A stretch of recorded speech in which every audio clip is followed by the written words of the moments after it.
और बोगी में बहुत पैसेंजर बैठा हुआ रहता है। एक ड्राइवर से उनका बचाव उसी तरह की धार्मिक से बचाया जा रहा है। ये बात के लोग मानते हैं हम भाई। बोलिए मसीह की जय। आज पानी कहने आ रहा है, आज 2020-21 में कोरोना का है आया कि मनुष्य प्रभु के लिए समय नहीं दे रहा है।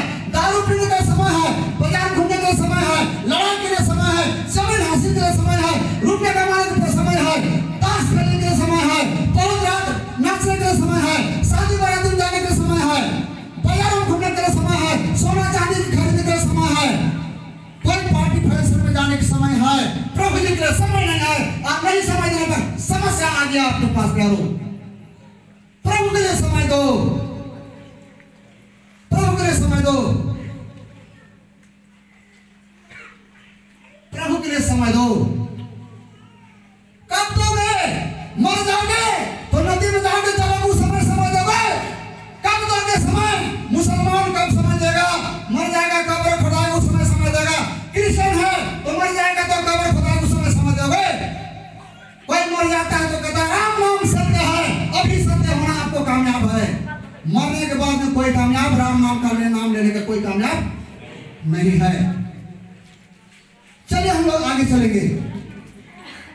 इसलिए कि हम सब बहुत बार चूक जाते हैं। हम बहुत बार चूक जाते हैं। आप सीखिए और किसी से सिखाइए, समझिए और किसी समझाइए, आप बचिए और किसी बचाइए, सुनिए और सुनाइए, पढ़िए और किसी पढ़ाइए, अपने बचिए दूसरे बचाइए, देश बचाइए अपने बचिए, परिवार बचाइए अपने बचिए।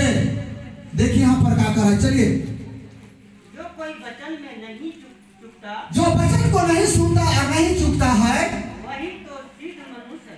वो क्या है? क्या मनुष्य है? सिद्ध मनुष्य है। हाँ, और सारी देह पर भी लगाम लगा सकता है। सारे देह पर भी लगाम लगा सकता है। सारे देह पर भी लगाम लग सकता है। जब हम अपने वश में करने के लिए घोड़ों के मुंह में लगाम लगाते हैं, हम अपने बस में घोड़ों के मुंह में हम लगाम लगाते, उसी तरह से हमारा मुंह में भी क्या लगाना है? लगाम। पंडित लोग तो मैं सिखलाता हूँ। हम हिंदू का 15 लोग को शादी कराएंगे। यही उम्र में मैं 42 जोड़ा अगवा किया हूँ। हम जब हजारीबाग गए हुए थे तो 3 पंडित दो बेटी को शादी दे रहे थे। तो हम बैठकर देख रहे थे, तो पूजा पाठ कर रहे थे, हम देख रहे थे। तो संस्कार को लोग दे दिए, लेकिन उसके बाद में संस्कार दिए, उसका मड़वा में लेकर ढोल बजा रहा और भगवत वहां पर भूत भाग रहा है। तो कभी सिमर का मड़वा करे पेड़वा ऊपर चढ़े, नीचे उतरे। तो मैं पंडित लोग को कहने लगा, आप पंडित बाबा का काम किए, आपका काम किया तो सब अशुद्ध कर रहा है। पूजा पाठ किए, सिंदूर टीका सूता बांध दिए, क्या दिए, सब आपका क्या हुआ तो सब गुममुक्त हो गया, सब तो अशुद्ध हो गया। दारू पी रहा, डोंडवा रहा, टीका कर रहा, ये क्या काम किए? सब उल्टा काम किए। आपका सब भेलू खत्म, भेलू बोझा भगत, भूत भरने का भेलू आ गया, क्या भरने का। तो सूता के विषय में मैं बोला कि पंडित जी, सूता उनको लड़का को बांध दिए, ये हाथ है, ये हाथ कौन हाथ है? दहिना बाया, दहिना। और वो लड़की को बांध दिए, ये हाथ है, मतलब बाया। ये हाथ सुबह का समय में आगे, और ये हाथ सुबह का समय में आगे, और ये हाथ सुबह का समय पीछे, जूता होने के लिए। यहाँ सूता बांधे और यहाँ क्या करें? हाथ में सूता है, मतलब दिल को शुद्ध रखो, दिल को क्या रखो? शुद्ध। टीका यहाँ है, टीका मतलब आत्मा फीका ना हो। पंडित जी सब जब शंख फूक दिया तो मैं बात रखा, पंडित जी पहले आप शंख नहीं फूके, आप आगे में शंख फूक रहे हैं। नहीं जी, पूजा के बाद में शंख पीछे फूका जाता है। लेकिन पंडित को पता नहीं कि बड़का ने पंडित पूछा, पंडित को पता नहीं कि बड़का पंडित पूछा है। लेकिन पंडित जी को मैं पूछा कि बताइए पंडित जी कि पहले आप पूजा के पहले शंख नहीं फूके और जब पूजा अंत कर रहे तो शंख फूक रहे? नहीं, पूजा के बाद में शंख फूका जाता है। लेकिन पंडित जी ने नहीं बता पाया। शंख फूकने का मतलब है अब हम आमीन करें, जैसे मुसलमान भी आमीन करता है, क्रिश्चियन भी आमीन करता है। अब अंत कर रहे हैं, अब है अंत कर रहे हैं तो शंख फूका जाता है। इसलिए तुम संत जैसा रहो, शैतान जैसा ना हो।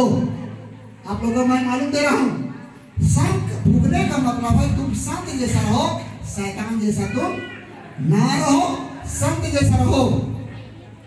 तब कोई लोग बता दिया, जानते हैं पंडित जी 3 को पंडित था, तो मैं कह रहा हूं, आप लोगों को मालूम नहीं, वहां पर बहुत लोग हैं, मैं कह रहा हूं लेकिन कोई बताइए दिया। ये भी पुजारी है पंडित जी, लड़का वाला है जो 2004 में छतरा डाल्टनगंज विदेश से जाता था, चारों तरफ हलचल मच गया था, लड़कों वाला है। तो वही लोग पंडित लोग प्रणाम बाबा, हम लोग नहीं गए थे 2004 में, लेकिन हम लोग सुनते थे। हमारे हजारीबाग भी रोड में डिस्टर्ब हो जाता था, पुलिस परेशान में रहते थे, हम लोग नहीं जानता था लड़कों बाबा कि आप भी एक संत है। कहा आप लोगों को पंडित सिखाया जो हम बतलाएंगे इसको।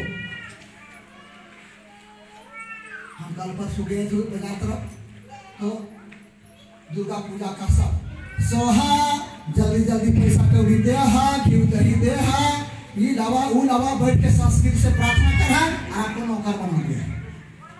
सोहा जल्दी जल्दी जेका जैसे कर दे हा, चुकाम दे हा, तवा में हा, सूप पे दा, ये में दा, और फिर आ रहा छठ फिर मांगेगा और अपने जिम्मेदार जैसे बैठ लेगा और आपको नौकर बना के करके लावा और सब अपना बाल बच्चा के लिए संस्कृत से प्रार्थना करेगा।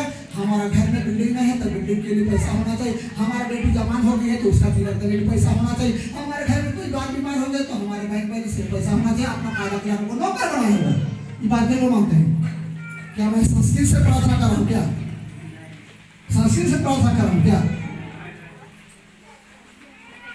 और कुछ पंडित लोग बोल दिया, एक पंडित का मुंह में कैंसर था, लेकिन कुछ पंडित ठीक हुआ तो यहाँ पर लेकर आया। दुर्गा पूजा का समय था, 2 साल हो गया। अरे बाबा हम लोग एक मरीज को लाए हैं, सो हम लोग सोचा कि दुर्गा पूजा पाठ करें, इसलिए हम लोग समय नहीं है, हम लोग जाए, हम क्या और कोई पाठ नहीं करेगा। नहीं बाबा हम लोग ऊपर से पंडित बाबा लोग उतारा था, तो हगल से उतारेगा, सबका प्रार्थना प्रभु सुनेगा। ये अनितर पंडित इंसान बना है, परमेश्वर 2 जाति बना है, नर और नारी। Hallelujah hallelujah. चलिए समझिए और समझाइए, सीखिए और सिखाइए, सुनिए और सुनाइए, बचिए और बचाइए। ओझा जिसका बाप ओझा है, क्या हो गया? 3 साल से लड़कों बाबा हम अपना बेटी को इलाज करके हम वो झाड़े लेके नहीं सके। आप झाड़ते हैं नहीं तो बेटी को झाड़वा फिरा के झाड़ा फिरा लिया, अगले चुतर झाड़ों इसलिए नहीं आपको सुनाई होता होगा। वहां पर और लोग थे तो कहने लगा कैसे आदमी है, भगत होकर नहीं छोड़ता है। अभी आप लोग बीच में यहाँ पर खड़ा करना दिखाया, राशि का कागज इतना इतना यहाँ पर जमा किया, मैं बोल दिया तुम बहुत लोग को ठगा है, इसलिए प्रभु आपके घर में ही बेटी ठोक दिया बीमारी, इसलिए ठोक दिया। ठग काम मत करो, झूठ बोलना छोड़ दो, बेईमानी शैतानी छोड़ दो, झूठ बोलना छोड़ दो, लूट लाट छोड़ दो, घूस खा छोड़ दो, गाली बकना छोड़ दो, लड़ाई झगड़ा